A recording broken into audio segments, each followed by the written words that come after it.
Bonjour et Boker Tov, nous allons étudier aujourd'hui le Shelishi, troisième montée de Parashat Nasso, dans le cadre du Bet HaMidrash Hillel, Bet HaMidrash fondé à la mémoire du Rav Hillel Pevzner Zichrono Livracha.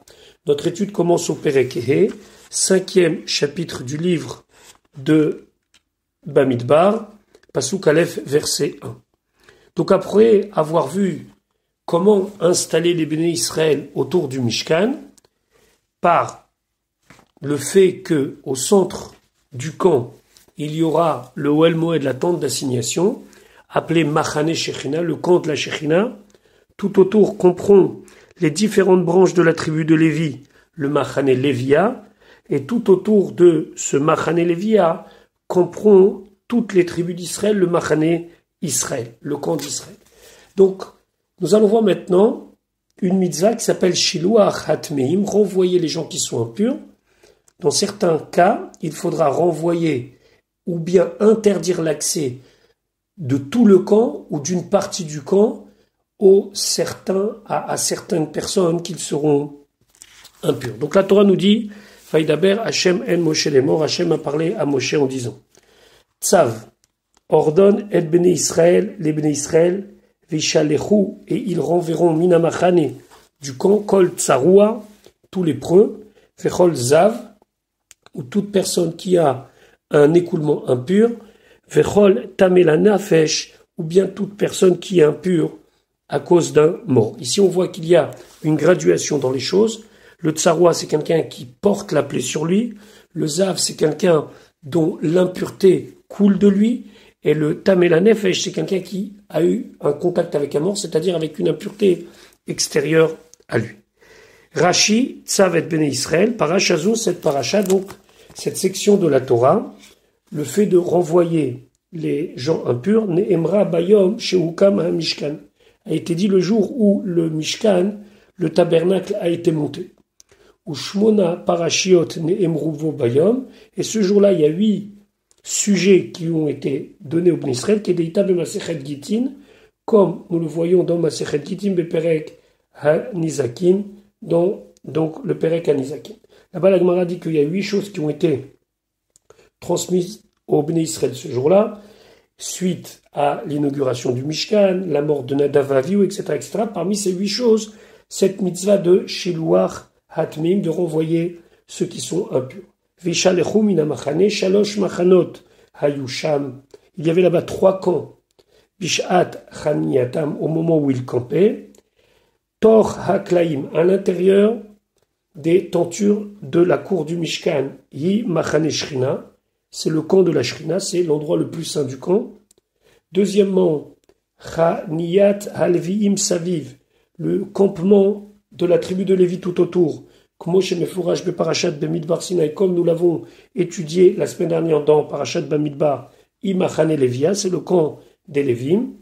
Troisième étape, où Misham Va'ad Sof Machane Hadgalim, et de là, du camp des Lévim jusqu'à la fin du camp où se trouvaient les différents fanions, les Chol Arba Aruchot, des 4 points cardinaux, Imachane Israël, c'est le camp de Israël.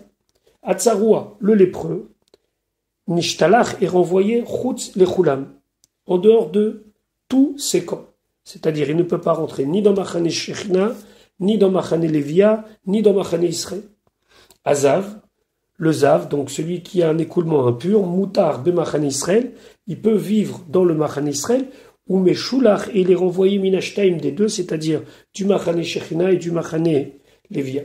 Vetamela Nafesh, et celui qui a simplement eu contact avec un mort, Moutar Af Beshel Lévia, il peut même se rendre dans la partie du camp qu'on appelle Machane Lévia, Ve'eno Meshulach Ela Mishel Shechina, il n'est simplement renvoyé que de la partie la plus sainte, celle de la Shechina. Vechol Zedarshur Abotenu Mina Mikraot B'Masechet Psachim, et tout ceci a été déduit par nos Chachamim des mots des différents versets dans Masechet Psachim. Tamé la Nafesh, Rachid expliquait qu'est-ce que ça veut dire Tamé la Nafesh, et donc il s'appuie sur le Targum Onkelos. Le Targum Onkelos, il dit des Misav litme nafsha de henasha, c'est-à-dire qu'il a été impur par des ossements d'êtres humains.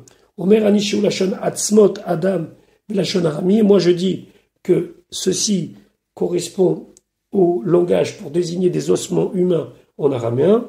Ve'arbe yesh ve'bereshit rabba, et on retrouve souvent ceci dans Bereshit Rabba, Temaya, ça veut dire des ossements. Par exemple, il y a là-bas une expression qui dit Adrianos, Shechik, Tmaya.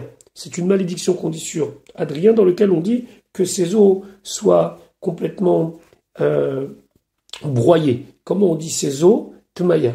Shechik Hatsamot. Que ses os soient complètement broyés. Donc, d'après Rashi, Tamé fait référence aux ossements humains en araméen.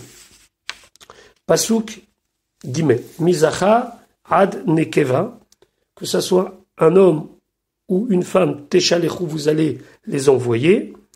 El michutz lamachane, vers l'extérieur du camp, Téchalechun, vous les renvoyez. Velo itameu et machanaem, et ne verront pas impur leur campement, Asher ani shochen betocham, dans lequel je réside. Donc ici, c'est bien pour nous préciser que ces lois concernent tant les hommes que les femmes.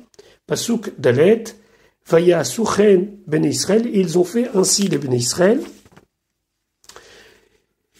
Vaïchalechu, et ils ont envoyé Otam, eux, ça veut dire les gens qui étaient concernés, par exemple les lépreux, El Michutz Lamachane, en dehors du camp, Kacher Diber Hashem el Moshe, comme Hashem a parlé à Moshe, Ken Asu Bene Israël, ainsi les Bene Israël ont fait. C'est intéressant de souligner ici, qu'est-ce qu'on veut nous dire? On veut nous dire simplement que les Bene Israël se sont exécutés, alors que c'était difficile, ça pouvait concerner peut-être leurs voisins ou leur propre famille, mais ils se sont exécutés et ils ont dit à ceux qui étaient concernés par ces dynimes-là, sortez, allez à l'extérieur du camp, selon chacun son niveau d'impureté. Maintenant, la Torah va revenir sur un dîne, sur une loi qu'on a déjà évoquée précédemment, le dîne de celui qui a volé, qui a juré faux pour nier avoir commis cet acte et qui finalement reconnaît qu'il a menti. Alors cette loi a déjà été évoquée dans le livre de Vaïkra, mais ici la Torah va nous apprendre deux points qui n'avaient pas été évoqués précédemment et qui ne sont enseignés que ici dans Parashat Nasso. Pasuk et Vaïdaber, Hashem a parlé à Moshe les morts en disant. Pasuk Vav, Daber, parle, El Bene Israël ou Bene Israël, Ish o Isha, un homme ou une femme, qui feront, Mikol Chatot à Adam, parmi toute faute envers un homme, donc il a causé un préjudice, et Lim'ol Ma'al Bashem, et il a donc fait une me'ila. Alors une me'ila, c'est une faute grave, par exemple on emploie le terme de me'ila concernant l'utilisation d'un objet saint pour une utilisation profane, c'est une espèce de détournement. On emploie des fois le mot me'ila dans le sens d'adultère, de quelqu'un qui donc se détourne et commet une infidélité par rapport à une autre personne. Donc ici, cet acte-là, d'avoir juré de ne pas avoir volé, pour au final s'apercevoir qu'on a face à nous un menteur, alors c'est l'im'ol ba'al bashem. Ça s'appelle une infidélité envers Akadosh Baruch Hu. Ve'ashema hanefesh ha'i, et cette âme s'est ensuite trouvée coupable. Alors ici c'est très important, c'est pas nous qui avons les preuves qu'il a menti, c'est lui-même qui vient et qui reconnaît sa faute. Regardons ce que Rashi nous dit. L'im'ol ma'al bashem, donc Rashi dit, arrêt, voici, chazar, la Torah est revenue, vechatav, kan est écrit ici, parashat gozel, la loi de celui qui a volé, venishba al sheker, et qui a juré de manière mensongère. Iamora be parashat Vaikra, on l'a déjà évoqué dans la parashat Vaikra. Là-bas c'est marqué, ou ma'ala ma'al bashem, il a détourné, il a donc commis une infidélité envers Hachem, vechichesh ba'amito, et il a nié à son ami. Il a dit à son ami, non, je t'ai pas pris cette chose-là. On voit ici qu'il y a deux dimensions. Il y a une dimension Ben Adam la Chaveru entre un homme et son prochain. Il y a une dimension Ben Adam la Makom. Mais ici, la Torah revient, Venish Nitkan, elle est répétée ici, Bishvil Shine Dvarim, pour 2 points. Shinitra Deshuba, dont ici, on est en chidouche, en nouveauté. Aïchad, le premier, chez Katouf, c'est marqué Ve'idvadou. Ils confesseront, vidouille. L'Omar, chez nous, Chayav Chomesh Ve'acham, pour nous dire qu'il n'est pas Chayav de payer le Chomesh, c'est-à-dire 1/5 du capital en plus de ce qu'il va rembourser, Ve'acham, et d'offrir un Korban Hacham, Al-Piedim, selon un témoignage. C'est-à-dire que si 2 témoins viennent prouver qu'il a menti, ça ne le rendra pas Chayav des 2 choses supplémentaires qui sont enseignées ici, c'est-à-dire une taxe, entre guillemets, d'1/5 de la somme volée, plus un korban. Ça, c'est uniquement à Yoda Badavar, jusqu'à que lui-même il avoue la chose.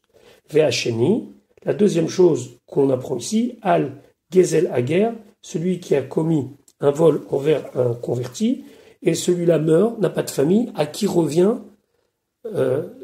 l'argent qui a été volé. C'est-à-dire que lorsque moi, j'aurai volé et je vais reconnaître avoir volé, lui n'a plus de famille, il est mort, il n'a plus d'héritier. Donc à qui remettre l'argent? Chez Uniten la Kohanim, que ici la Torah va nous dire que c'est remis au Kohanim. Donc, Pasuk Zain, Ve'idvadou et Chatatam, ils vont confesser leur faute, c'est la mitzvah de vidouille, Asher Asou qu'ils ont fait, Ve'eshiv et Hachamo, il va rendre l'objet de la faute, donc le capital, Berosho, en premier, c'est-à-dire sa valeur entière, Vachamishito et son 5e, ça veut dire 1/5 de la valeur qu'il avait volée, Yosef Alav, il va rajouter sur lui, Venatan, et il va donner la Asher Hachamlo à celui envers qui il a fauté. Pasuk, Zain Rashi et Hachamo Berosho, ou Hakeren, c'est le capital, chez Nishba Alav, sur lequel il avait juré ne pas avoir volé, ne pas avoir détourné. Donc ça, il le rend. Deuxièmement, il rend 1/5, c'était une taxe supplémentaire, à qui la Asher Hachamlo, l'émis chez Nitrayevlo, à celui à qui il s'est rendu coupable. Dans la Torah dit Pasukret Ve'im en la ish goel, et si l'homme, c'est-à-dire la personne lésée, n'a pas de goel, alors goel, on a vu déjà dans le livre de Vaikra, ça peut avoir un sens de racheteur, ou bien ça peut avoir un sens de famille. Les Hashiv à Hacham Elav, donc si l'homme lésé n'a pas de goel, n'a pas de personne qui puisse réclamer cette somme-là en tant que descendant ou héritier de la personne qui a été lésée, les Hashiv à Hacham Elav pour rendre l'objet de sa faute, à Hacham, alors l'objet de la faute, Hamushav l'Hachem est rendu à Dieu qui lui, la Kohen le donne au prêtre.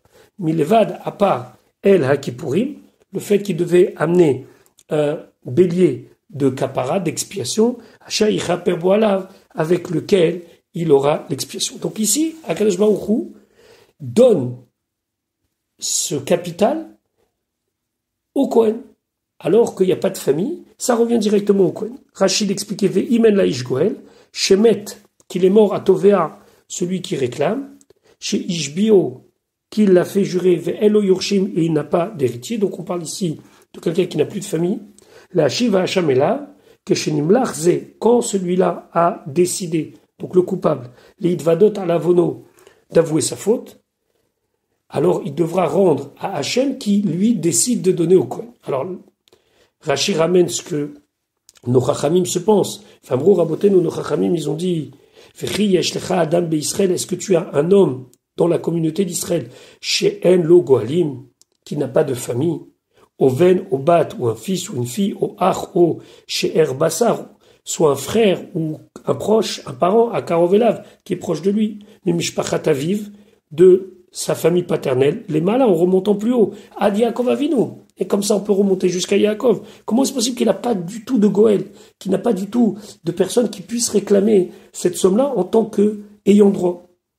Et là, Zehager, ici on parle du converti, Shemet qui est mort, Ve'en lo Yorshin, et qui n'a pas d'héritier.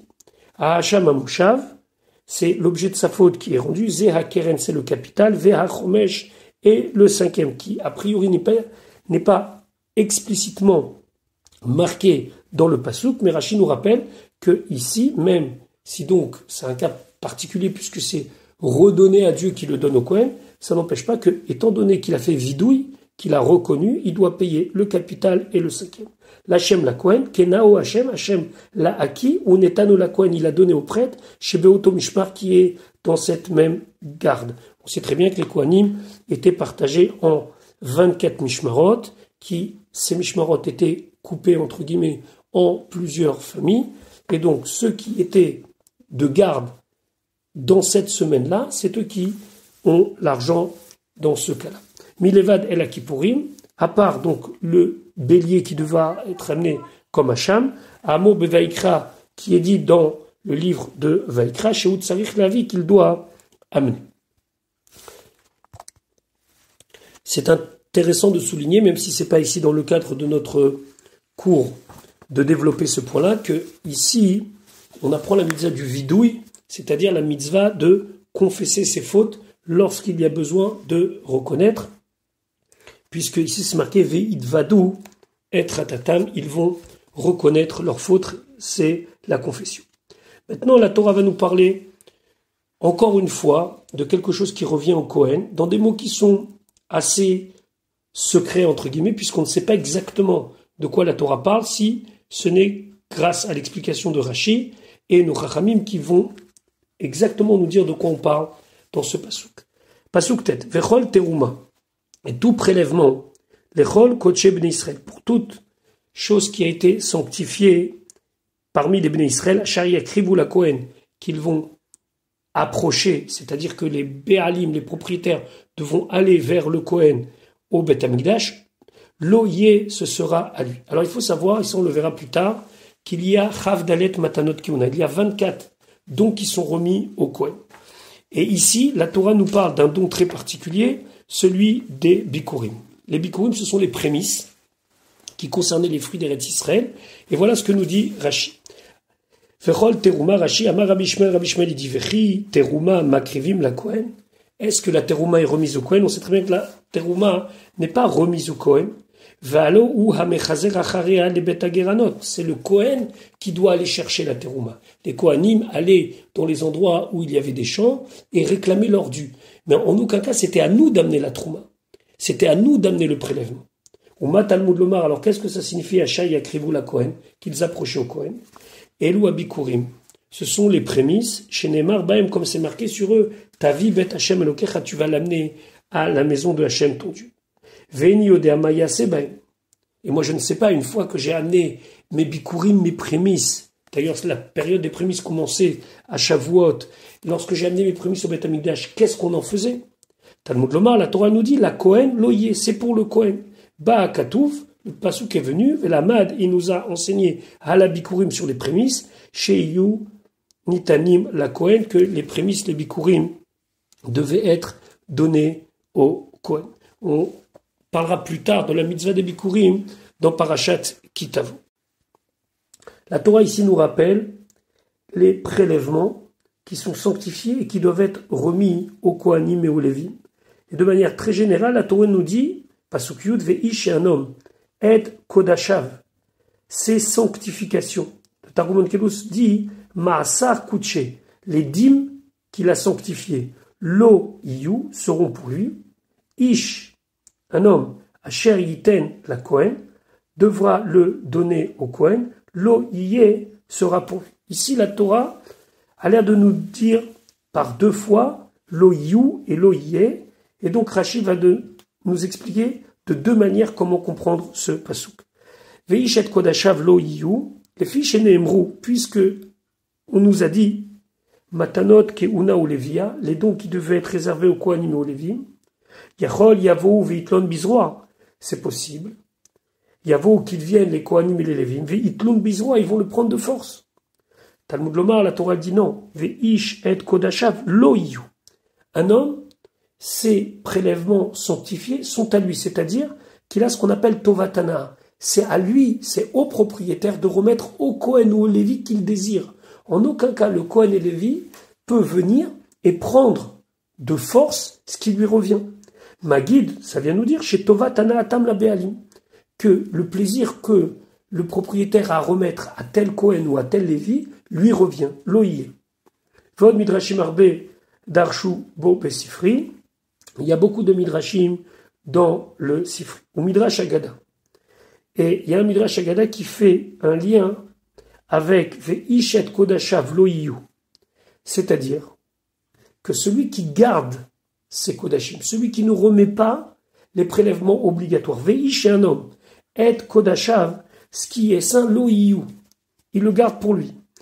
Rachid expliquait, Mi sheme'akev ma'aserotav, celui qui garde ses dîmes, ses prélèvements obligatoires, ve'eno notnam, il les donne pas, lo yiyu ma'asrot. Ce sera pour lui ses dîmes, ses prélèvements. Sauf she'en sadou osa, et là, echad ma'asara. Au final, il va perdre de sa richesse, et au final, son champ ne produira que 1/10 de sa capacité, she'aita lemuda la asot, qu'elle aurait été apte à faire. Ish asher yiten la Kohen, mais celui qui va donner au Kohen, qui va matanot a reuyotlo, tout ce qui lui revient, lo yé, alors lui, il aura beaucoup, mamon arbe, beaucoup d'argent. Donc ici, c'est un midrash extraordinaire qui dit que si tu gardes ton maaser et tu le donnes pas, alors toi aussi tu auras le maaser, c'est-à-dire que tu vas perdre ton argent et ne gagner que 1/10 de ce qui est dans ta capacité de produire. Par contre, celui qui donnera au Kohen l'oïe, il aura la bracha et il aura beaucoup d'argent. Voilà pour aujourd'hui, je vous souhaite une bonne journée, Bezrat Hashem, à demain pour la suite de notre étude.